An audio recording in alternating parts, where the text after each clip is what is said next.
에스겔 34장 1에서 31절 말씀입니다. 34장. 여호와의 말씀이 내게 임하여 이르시되, 인자야, 너는 이스라엘 목자들에게 예언하라. 그들 곧 목자들에게 예언하여 이르기를, 주 여호와께서 이같이 말씀하시되, 자기만 먹는 이스라엘 목자들은 화 있을진저. 목자들이 양떼를 먹이는 것이 마땅하지 아니하냐. 너희가 살찐 양을 잡아 그 기름을 먹으며 그 털을 입되 양떼는 먹이지 아니하는도다. 너희가 그 연약한 자를 강하게 아니하며 병든 자를 고치지 아니하며 상한 자를 싸매주지 아니하며 쫓기는 자를 돌아오게 하지 아니하며 잃어버린 자를 찾지 아니하고 다만 포악으로 그것들을 다스렸도다.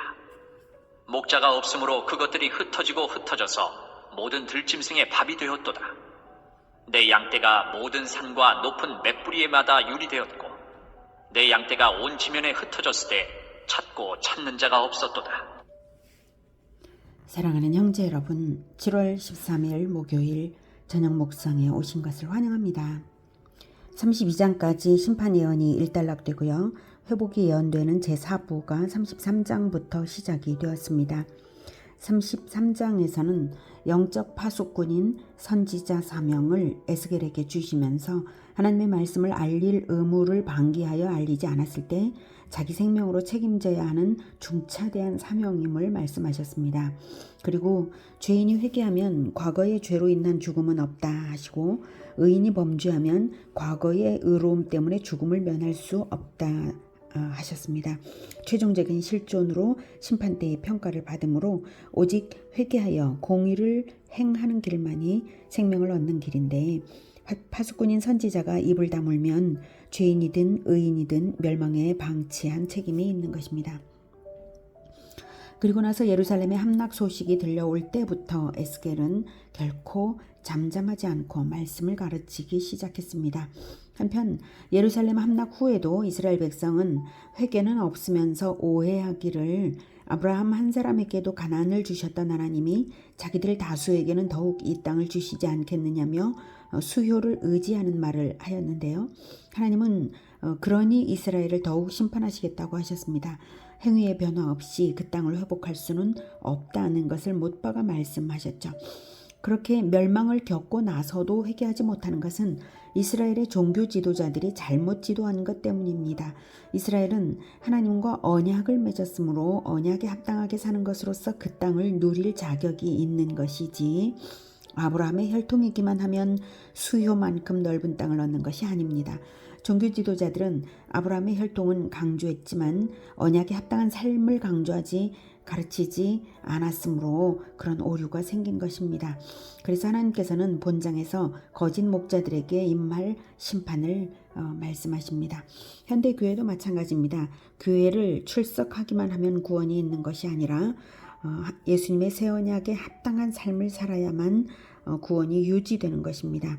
예수님께서 말씀을 하시기를, 너희는 서로 사랑하라, 내가 너희를 사랑한 것 같이 서로 사랑하라 라는 세 계명을 주셨고, 이때 이 세 계명에 내가 너희를 사랑한 것 같이 라는 말씀은 죄인 구원을 위하여 자기 목숨을 주시는 사랑, 그런 사랑을 예수님께서 본을 보이셨으므로 원수도 사랑하라는 말씀이 거기에 다 들어있는 것이죠.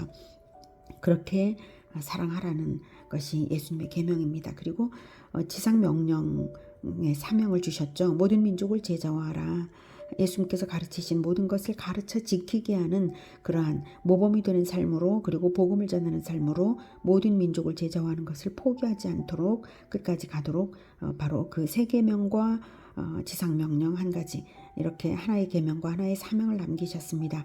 그에 합당하게 살아가야 구원이 있는 것이지, 그러한 예수님께서 남기신 계명을 무시하는데 예수님의 언약 백성이라고 말할 수가 없는 것이고, 예수님께서 남기신 그 사명을 수행할 때 예수님의 제자라고 말할 수 있는 것이지, 그저 목사 자리에 앉았다고 예수 제자라고 할 수 없고, 교회를 출석한다고 그리스도의 백성이라고 말할 수 없는 것입니다.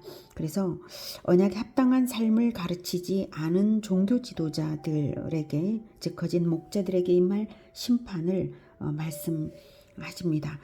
자기만 먹는 이스라엘 목자들은 화 있을진저라고 말씀을 하셨죠. 1절에 자기만 먹는 이스라엘 목자들은 화 있을진저. 목자들이 양떼를 먹이는 것이 합당하지 아니하냐? 목자와 양의 관계는 하나님과 그분의 백성 이스라엘의 관계를 비유하는 것인데요. 여기서는 하나님의 대리자로서 하나님의 말씀을 가르쳐 바르게 인도할 사명을 받은 지도자들을 이스라엘의 목자들이라고 하신 것입니다. 기름 부음을 받은 왕, 선지자, 제사장들이 대표적으로 그리스도의 대리자들이고요. 그들과 사명을 함께하는 자들이 이스라엘의 목자들입니다. 지도자와 백성의 관계를 목자와 양의 관계로 비유하신 것은 지도자의 인도가 양떼의 안위에 절대적으로 중요하다는 것을 알게 하시는 비유입니다. 그런데 이스라엘의 지도자들 중에는 양떼를 먹이지 않고 양을 잡아먹기만 하는 자들이 있는 거죠. 즉 백성을 돌보지 않고 자기만 먹는, 자기 이익만 챙기는 지도자들이 있었으므로 이스라엘이 멸망한 것입니다. 3절 너희가 살진 양을 잡아 그 기름을 먹으며 그 털을 입되 양떼는 먹이지 아니하는도다. 일반 백성들을 착취하여 사치를 누리며 백성을 돌보지는 않았다고 책망하고 계십니다.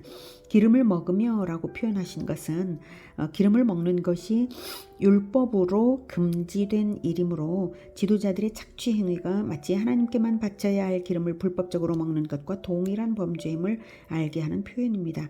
하나님의 소유를 가로채며 율법을 무시했다는 뜻입니다. 4절 너희가 그 연약한 자를 강하게 아니하며 병든 자를 고치지 아니하며 상한 자를 싸매주지 아니하며 쫓기는 자를 돌아오게 하지 아니하며 잃어버린 자를 찾지 아니하고 다만 포악으로 그것들을 다스렸도다.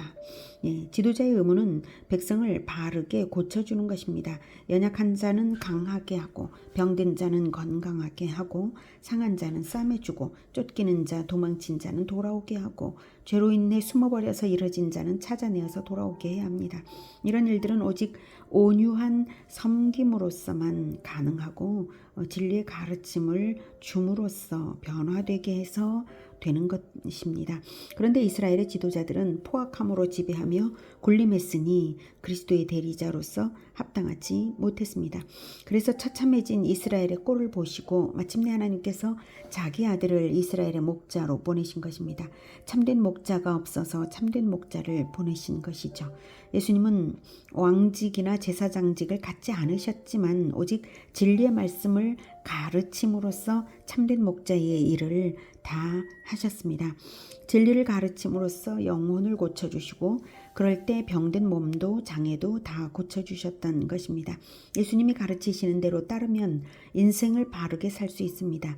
선한 목자의 인도를 받는 것은 목자의 가르침을 따라가며 영혼의 고침을 받아 살아가는 것입니다. 그런데 구약 이스라엘에는 하나님이 목자들을 많이 세우셨으나 목자가 없는 상태나 마찬가지였죠. 오히려 강도 떼들이 들끓는 상태와 똑같은 상태가 구약 이스라엘의 상태였습니다. 5절 목자가 없으므로 그것들이 흩어지고 흩어져서 모든 들짐승의 밥이 되었도다. 내 양떼가 모든 산과 높은 맷뿌리에마다 유리 되었고 내 양떼가 온 지면에 흩어졌으되 찾고 찾는 자가 없었도다. 바벨론 포로가 된 것이 참된 목자가 없었기 때문입니다. 그런 지경이 되어도 백성들을 바로 세우고자 하는 자는 없었음을 한탄하시는 것입니다. 6절부터 그러므로 목자들아 여호와의 말씀을 들을지어다. 주 여호와의 말씀에 내가 나의 삶을 두고 맹세하노라. 내 양떼가 노략거리가 되고 모든 들짐승의 밥이 된 것은 목자가 없기 때문이라. 내 목자들이 내 양을 찾지 아니하고 자기만 먹이고 내 양떼를 먹이지 아니하였도다. 그러므로 너희 목자들아 여호와의 말씀을 들을지어다. 주 여호와께서 이같이 말씀하시되 내가 목자들을 대적하여 내 양떼를 그들의 손에서 찾으리니 목자들이 양을 먹이지 못할 뿐 아니라 그들이 다시는 자기도 먹이지 못할지라. 내가 내 양을 그들의 입에서 건져내어서 다시는 그 먹이가 되지 아니하게 하리라. 네, 내가 목자들을 대적하여 내 양떼를 그들의 손에서 찾으리니 목자들이 양을 먹이지 못할 뿐 아니라 그들이 다시는 자기도 먹이지 못할지라. 내가 내 양을 그들의 입에서 건져내어서 다시는 그 먹이가 되지 아니하게 하리라. 결국 탐욕스러운 목자들은 하나님의 원수입니다. 그래서 대적하시는 거죠. 게으른 목자들도 마찬가지입니다. 탐욕이 없다 할지라도 양떼를 먹이지 아니하는 점에서는 마찬가지니까요. 하나님께서는 자기 종들에게 온갖 좋은 것으로 먹이시며 보살펴 주시는 이유는 양떼를 잘 먹이라고 그러시는 것인데, 하나님께 받기는 받고 할 일은 안 함으로써 하나님의 양떼를 들짐승의 밥이 되게, 마귀의 밥이 되게 한 책임을 물으십니다. 내가 내 양을 그들의 입에서 건져내어서 다시는 그 먹이가 되지 아니하게 하리라. 이 표현은 자기만 먹이는 목자는 오히려 들짐승이나 마찬가지로 표현하십니다. 양들을 잡아먹는 들짐승이나 마찬가지니 그들의 입에서 건져내겠다라고 하십니다. 11절. 주 여호와께서 이같이 말씀하셨느니라. 곧 내가 내 양을 찾고 찾되 목자가 양 가운데 있는 날에 양이 흩어졌으면 그 때를 찾는 것 같이 내가 내 양을 찾아서 흐리고 캄캄한 날에 그 흩어진 모든 곳에서 그것들을 건져낼지라. 내가 그것들을 만민 가운데에서 끌어내며 여러 백성 가운데서 모아 그 본토로 데리고 가서 이스라엘 산 위에와 시냇가에와 그 땅 모든 거주지에서 먹이되 좋은 꼴을 먹이고 그 우리를 이스라엘 높은 산에 두리니 그것들이 그곳에 있는 좋은 우리에 누워 있으며 이스라엘 산에서 살찐 꼴을 먹으리라. 내가 친히 내 양의 목자가 되어 그것들을 누워 있게 할지라. 주 여호와의 말씀이니라. 그 잃어버린 자를 내가 찾으며 쫓기는 자를 내가 돌아오게 하며 상한 자를 내가 싸매주며 병든 자를 내가 강하게 하려니와 살찐 자와 강한 자는 내가 없애고 정의대로 그것들을 먹이리라. 바벨론 제국 곳곳에 흩어져 있는 이스라엘 백성들을 불쌍히 여기사 한 사람이라도 잃지 않고 회복시키고자 하는 하나님의 마음이 느껴지지 않습니까? 이 일은 주전 537년 고레스 칙령에 의해 귀환됨으로써 1차적으로 성취되고요. 궁극적으로는 그리스도의 초림과 재림으로써 완전 성취되는 예언입니다. 15절에 내가 친히 내 양의 목자가 되어 그것들을 누워있게 할지라가 바로 그 뜻입니다. 내가 친히, 즉 하나님께서 하나님의 아들을 인간으로 태어나게 하사 하나님께서 친히 인간들을 인도해 주신 것이죠. 참된 목자의 일을 하나님의 아들로 하여금 다 하게 하시고 마침내는 새하늘과 새 땅으로 인도하여 들이실 것을 의미하는 말씀입니다. 그때에는 거짓 목자들은 심판을 당합니다. 16절에 살진 자와 강한 자는 내가 없애겠다는 말씀이 바로 그것입니다. 종말에는 거짓 목자들이 우상이 되어서 하나님의 백성들을 미혹하게 될 텐데요. 이에 대해서 그리스도가 어떻게 승리할지를 성경은 이렇게 예언했습니다. 이사야 42장 1에서 4절에 내가 붙드는 나의 종 내 마음에 기뻐하는 자 곧 내가 택한 사람을 보라. 내가 나의 영을 그에게 주었은즉 그가 이방의 정의를 베풀리라. 그는 외치지 아니하며 목소리를 높이지 아니하며 그 소리를 거리에 들리게 하지 아니하며 상한 갈대를 꺾지 아니하며 꺼져가는 득불을 끄지 아니하고 진실로 정의를 시행할 것이며 그는 쇠하지 아니하며 낙담하지 아니하고 세상에 정의를 세우기에 이르리니 섬들이 그 교훈을 앙망하리라. 네, 상한 갈대를 꺾지 아니하며 꺼져가는 등불을 끄지 아니하고, 즉 의지할 만한 지팡이가 되어야 할 목자들이 상한 갈대가 되어 의지할 것이 되지 못해버리고 진리의 등불을 비추어야 할 목자들이 어둠 가운데 있으면 그들을 대항하여 목소리를 높이시는 것이 아니라 그리스도는 오히려 쇠하지 아니하며 낙담하지 아니하고, 즉 인내로서 세상의 정의를 세우는 교훈을 끝까지 베푸셔서 이기신다는 것입니다. 즉 거짓 목자들을 대항하여 싸워서 개혁과 혁명을 하는 것이 아니라 오직 진리의 가르침을 계속해서 베풀고 제자들로 하여금도 역시 진리의 가르침을 계속해서 베풀게 하심으로써 교훈으로서 끝까지 낙담하지 않고 이기신다는 것입니다. 그래서 제자들도 역시 진리의 가르침을 베푸는 그것으로서 이기는 것입니다. 이 말씀을 마태복음에서 이렇게 인용했죠. 마태복음 12장 18에서 21절에 보라 내가 택한 종 내 마음에 기뻐하는 바 내가 사랑하는 자로다. 내가 내 영을 그에게 줄 터이니 그가 심판을 이방에 알게 하리라. 그는 다투지도 아니하며 들레지도 아니하리니 아무도 길에서 그 소리를 듣지 못하리라. 상한 갈대를 꺾지 아니하며 꺼져가는 심지를 끄지 아니하기를 심판하여 이길 때까지 하리니 또한 이방들이 그의 이름을 바라리라 함을 이루리 하심이니라. 네, 상한 갈대를 꺾지 아니하며 꺼져가는 심지를 끄지 아니하기를 심판하여 이길 때까지 하신다는 것은 상한 갈대 꺼져가는 심지 같은 거짓 목자들이 곧 심판당할 자라는 의미를 나타내고 있습니다.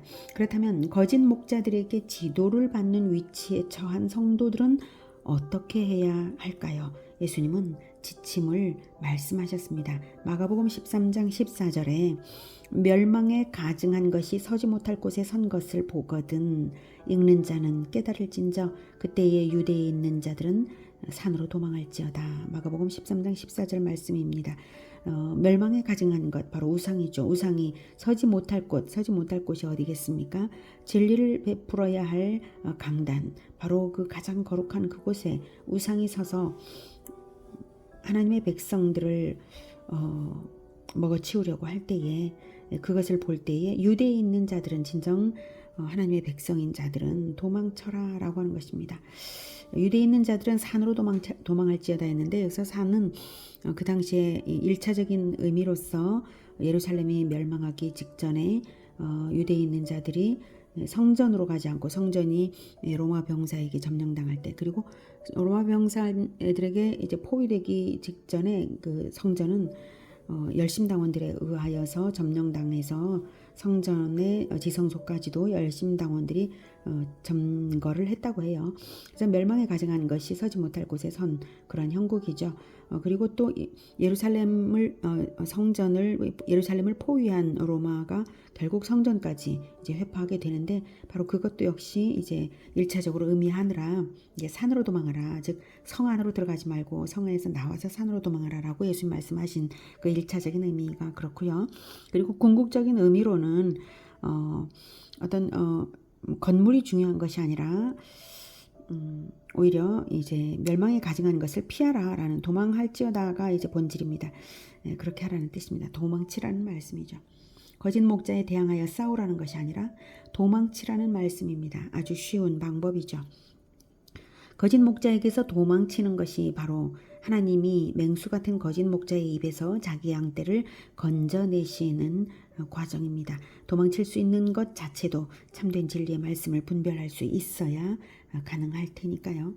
자, 17절부터. 주 여호와께서 이같이 말씀하셨느니라. 나의 양떼 너희여, 내가 양과 양 사이와 순양과 순염소 사이에서 심판하노라. 너희가 좋은 꼴을 먹는 것을 작은 일로 여기느냐? 어찌하여 남은 꼴을 발로 밟았느냐?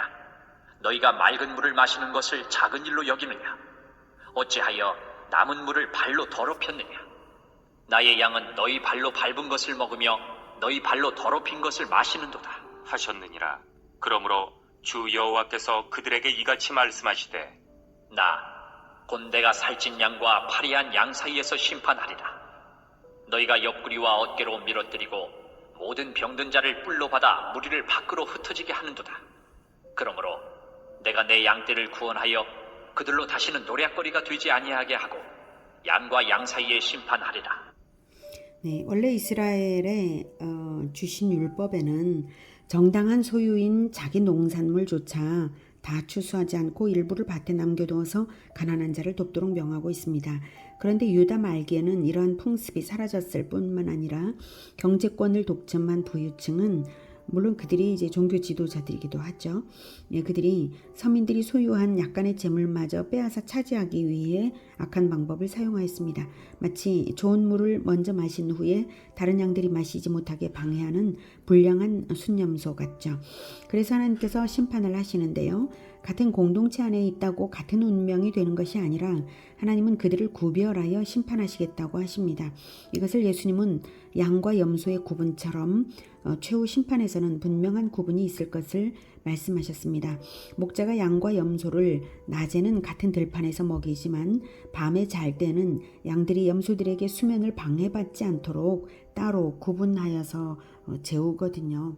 그것처럼 이 세상에서는 같은 교회 공동체 안에 있다 할지라도 가라지와도 같던 자들은 최후 심판에서 알곡들과는 분리되어서 불태워지는 것입니다. 일생 같은 밭에 있었다 해도 끝내는 그 행실로서 자기의 소속을 나타내게 되고 그래서 분리됩니다. 행실을 보면 그가 그리스도께 소속되었는지 마귀에게 소속되었는지 알 수 있는 것입니다. 그것이 마태복음 25장 32절에서 46절에 이제 나와 있습니다. 제가 읽어드리겠습니다. 인자가 자기 영광으로 모든 천사와 함께 올 때에 자기의 영광의 보좌에 앉으리니 모든 민족을 그 앞에 모으고 각각 구분하기를 목자가 양과 염소를 구분하는 것 같이 하여 양은 그 오른편에 염소는 왼편에 두리라.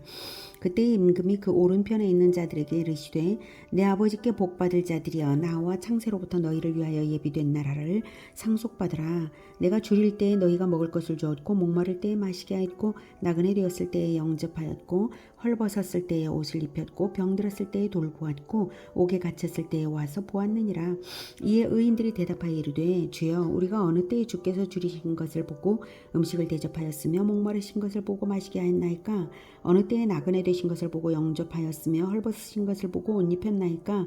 어느 때에 병드신 것이나 옥에 갇히신 것을 보고 가서 보았나이까? 하리니 임금이 대답하여 이르시되 내가 진실로 너희에게 이르노니 너희가 여기 내 형제 중에 지극히 작은 자 하나에게 한 것이 곧 내게 한 것이니라 하시고 또 왼편에 있는 자들에게 이르시되 저주를 받은 자들아 나를 떠나 마귀와 그 사자들을 위하여 예비된 영원한 불에 들어가라.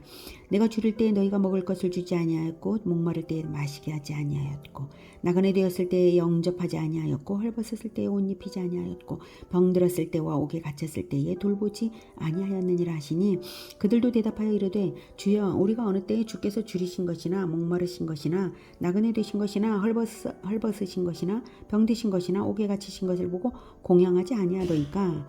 이에 임금이 대답하여 이르시되 내가 진실로 너희에게 이르노니 이 지극히 작은 자 하나에게 하지 아니한 것이 곧 내게 하지 아니한 것이니라 하시리니 그들은 영벌에 의인들은 영생에 들어가리라 하시니라.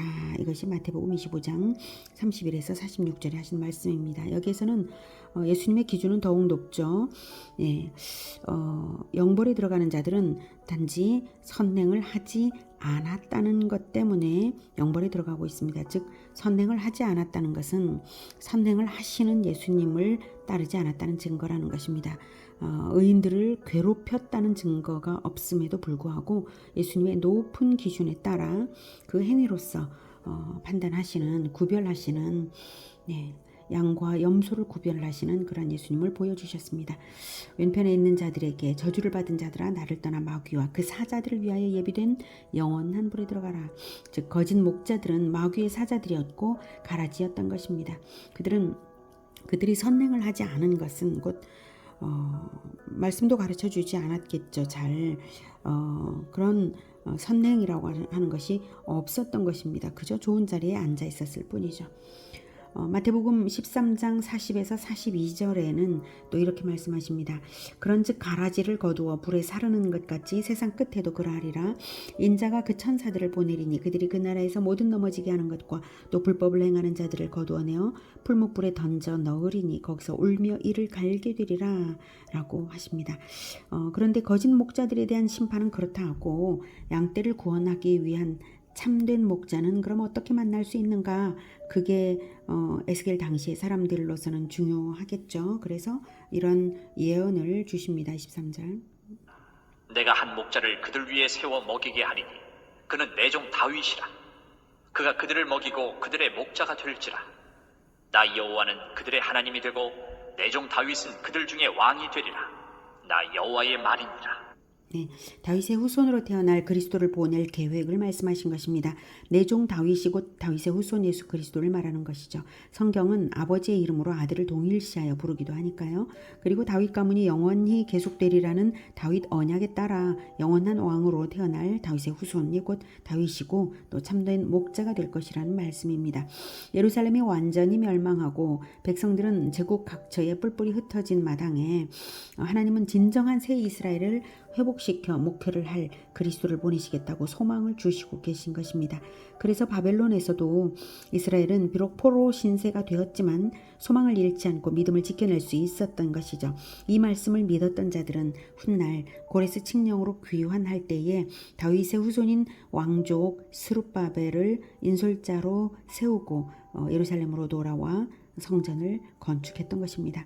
그런데 이때의 24절에 나 여호와는 그들의 하나님이 되고 내 종 다윗은 그들 중에 왕이 되리라 하신 것은 구약시대에 실패한 이스라엘의 수준을 넘는 진정한 신정왕국을 말씀하신 것입니다. 즉 언약에 합당한 참된 언약 백성들의 나라를 말씀하신 것입니다. 25절부터 내가 또 그들과 화평의 언약을 맺고 악한 짐승을 그 땅에서 그치게 하리니 그들이 빈들에 평안히 거하며 숲을 가운데에서 잘지라. 내가 그들에게 복을 내리고 내 산 사방에 복을 내리며 때를 따라 소낙비를 내리되 복된 소낙비를 내리리라. 그리한즉 밭의 나무가 열매를 맺으며 땅이 그 소산을 내리니 그들이 그 땅에서 평안할지라. 내가 그들의 멍에의 나무를 꺾고 그들을 종으로 삼은 자의 손에서 그들을 건져낸 후에 내가 여호와인 줄을 그들이 알겠고 그들이 다시는 이방의 노략거리가 되지 아니하며 땅의 짐승들에게 잡아먹히지도 아니하고 평안히 거주하리니 놀랄 사람이 없으리라. 내가 그들을 위하여 파종할 좋은 땅을 일으키리니 그들이 다시는 그 땅에서 기근으로 멸망하지 아니할지며 다시는 여러 나라의 수치를 받지 아니할지라. 그들이 내가 여호와 그들의 하나님이며 그들과 함께 있는 줄을 알고 그들 곧 이스라엘 족속이 내 백성인 줄 알리라. 주 여호와의 말씀이라. 내 양 곧 내 초장의 양 너희는 사람이요 나는 너희 하나님이라. 주 여호와의 말씀이니라. 네, 30절에 그들이 내가 여호와 그들의 하나님이며 그들과 함께 있는 줄을 알고 그들 곧 이스라엘 족속이 내 백성인 줄 알리라. 이것이 바로 언약 백성의 합당한 모습입니다. 안다는 것은 두뇌에 떠올릴 수 있는 정보를 가지는 상태를 말하는 것이 아닙니다. 심장에 언약이 새겨져서 계명을 지키는 삶을 기쁘게 살고 그리스도의 인격이 나의 인격이 되는 바로 그것이 하나님을 아는 것이고 그럴 때 그들이 하나님의 백성임이 증명되는 것입니다. 이것이 새 이스라엘입니다. 예수 그리스도는 새 이스라엘인 교회 공동체를 시작하려고 이 땅에 태어나사 양떼를 섬겨 먹이시고 고쳐주시고 싸매주시며 잃은 양을 찾다가 마침내는 자기의 살과 피를 다 내어서 먹이신 우리의 참된 목자이십니다. 예수님의 지팡이가 이끄는 대로 따르며 베푸시는 그 풀밭에서 좋은 풀을 마음껏 먹으며 생명수 샘물로 만족되며 선한 목자의 모범을 따라 우리 역시 선한 목자들이 되기를 기원합니다. 기도하겠습니다. 하나님, 우리가 진정으로 우리 주 예수님처럼 상한 자를 싸매주고 잃은 자를 찾고 또 찾는 병든 자를 고쳐주고 양떼들을 잘 먹이는 그런 참된 목자가 될 수 있게 주님 도와주시옵소서. 참된 목자가 될 수 있도록 우리들 자신을 또한 우리 주 예수님의 진리의 말씀 생명수로 만족되게 하여 주시옵소서. 성령으로 충만하게 하사 우리 주 예수님의 성품을 닮아서 열심으로 섬기고 또 섬기는 우리 모두가 되게 도와주시옵소서. 예수 그리스도 이름으로 기도드립니다. 아멘. 이어지는 시간은 개인 기도 시간입니다.